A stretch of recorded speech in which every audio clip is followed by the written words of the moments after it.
നമസ്കാരം, മലയാളി വാർത്തയിലേക്ക് സ്വാഗതം. കാട്ടാക്കട കുറ്റിച്ചലിൽ നിന്നും അതിവേദനാജനകമായ ഒരു വാർത്തയാണ് പുറത്തു വരുന്നത്.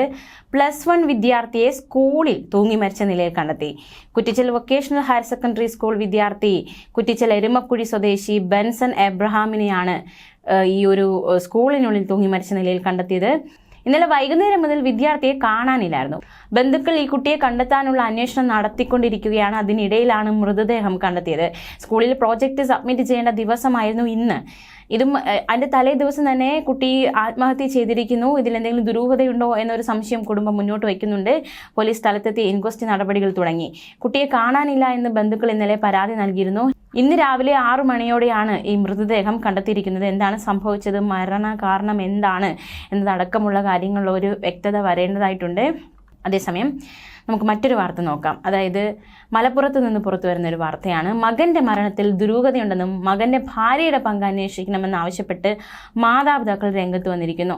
കഴിഞ്ഞ വർഷം ഫെബ്രുവരി 12 മരിച്ച കരിപ്പൂർ വിമാനത്താവളത്തിലെ ജീവനക്കാരൻ സുരാജിന്റെ മാതാപിതാക്കളായ സുഗജകുമാരിയും ജയരാജനുമാണ് ഇത്തരത്തിൽ ഒരു ആരോപണവുമായി രംഗത്ത് വന്നിരിക്കുന്നത്. മകന്റെ ഭാര്യയായ കന്യാകുമാരിക്കടുത്ത മഞ്ചാലമൂട്ടിലെ യുവതിക്കെതിരെയാണ് ഈ ഗുരുതര ആരോപണം ഉന്നയിച്ചിരിക്കുന്നത്. 2022 സെപ്റ്റംബർ 12 തിരുവനന്തപുരം വണ്ടിത്തടത്തെ JS നിവാസിൽ സുരാജിന്റെയും യുവതിയുടെയും വിവാഹം.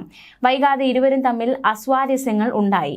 മാത്രമല്ല, ഈ യുവതിക്ക് മറ്റൊരാളുമായി ബന്ധമുണ്ടായിരുന്നുവെന്ന് സുരാജ് പെൺകുട്ടിയുടെ വീട്ടുകാരോട് സൂചിപ്പിച്ചിരുന്നു.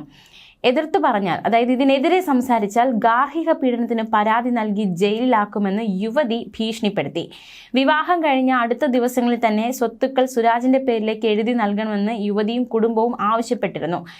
മാത്രമല്ല, സുരാജ് തിരുവനന്തപുരത്ത് നിന്ന് സ്ഥലമാറ്റം വാങ്ങി കൊച്ചിയിലേക്ക് പോവുകയും ചെയ്തു. അവിടെ നിന്ന് സ്ഥാനക്കയറ്റം കിട്ടി കോഴിക്കോട്ടേക്ക് എത്തിയ സുരാജ് 4 മാസം കഴിഞ്ഞപ്പോൾ മരിച്ചു. മരിക്കുന്നതിന് ഏതാനും ആഴ്ച മുമ്പ് വീട്ടിലേക്ക് ഫോണിൽ വിളിച്ച സുരാജ് കരഞ്ഞിരുന്നു. ഭാര്യ ഭക്ഷണം തരുന്നില്ലെന്ന് പറഞ്ഞ് കരഞ്ഞു എന്നാണ് മാതാപിതാക്കൾ വ്യക്തമാക്കുന്നത്. ഇതിന് പിന്നാലെ സുരാജിന് സ്ട്രോക്ക് ഉണ്ടായി. കോഴിക്കോട്ടെ സ്വകാര്യ ആശുപത്രിയിൽ ചികിത്സയിലാണ് എന്നതടക്കമുള്ള കാര്യങ്ങളാണ് വീട്ടുകാരെ അറിയിച്ചത്. വിവരമറിഞ്ഞ് ആശുപത്രിയിൽ മാതാപിതാക്കൾ എത്തി. ഈ മാതാപിതാക്കളോട് ഡോക്ടർമാർ ചോദിച്ചത് സുരാജ് സ്ഥിരമായി വല്ല മരുന്നും കഴിക്കുന്ന ആളാണോ എന്നായിരുന്നു. ഒരു രോഗവും ഇല്ലാതിരുന്ന സുരാജ് മരുന്നൊന്നും കഴിക്കാറില്ലെന്ന് പറഞ്ഞപ്പോൾ മരുന്ന് കഴിക്കാറുണ്ടെന്നായിരുന്നു യുവതി പറഞ്ഞത്. 80 വയസ്സിന് മുകളിലുള്ളവർക്ക് വരാറുള്ള തലച്ചോറ് ചുരുങ്ങുന്ന രോഗം സുരാജിനുള്ളതായി അന്ന് ഡോക്ടർ ചൂണ്ടിക്കാട്ടി. ആശുപത്രിയിൽ നിന്ന് ഫ്ളാറ്റിലേക്ക് മാറ്റിയ സുരാജിനെ പിന്നീട് തലവേദന ഉണ്ടായപ്പോൾ ആലുവയിലെ സ്വകാര്യ ആശുപത്രിയിൽ പ്രവേശിപ്പിച്ചു. സുരാജിനെ കാണാൻ യുവതിയെ സമ്മതിക്കാതിരുന്നപ്പോൾ ആശുപത്രിക്കാരോട് ഉൾപ്പെടെ ബഹളമുണ്ടാക്കിയെന്നും മാതാപിതാക്കൾ പറയുന്നു. എംഫാം യോഗ്യതയുള്ള മരുന്നുകളെക്കുറിച്ച് അറിയാവുന്നയാളായ യുവതി തന്റെ മകന് ആവശ്യമില്ലാത്ത ചില മരുന്നുകൾ നൽകിയിരുന്നതായും അത് കാരണമാണ് മകൻ മരിച്ചതെന്നുമാണ് മാതാപിതാക്കളുടെ ആരോപണം. സ്വത്തുക്കൾ തട്ടിയെടുക്കാനുള്ള ശ്രമമാണ് നടന്നതെന്നും മാതാപിതാക്കൾ ആരോപിച്ചിരിക്കുന്നു.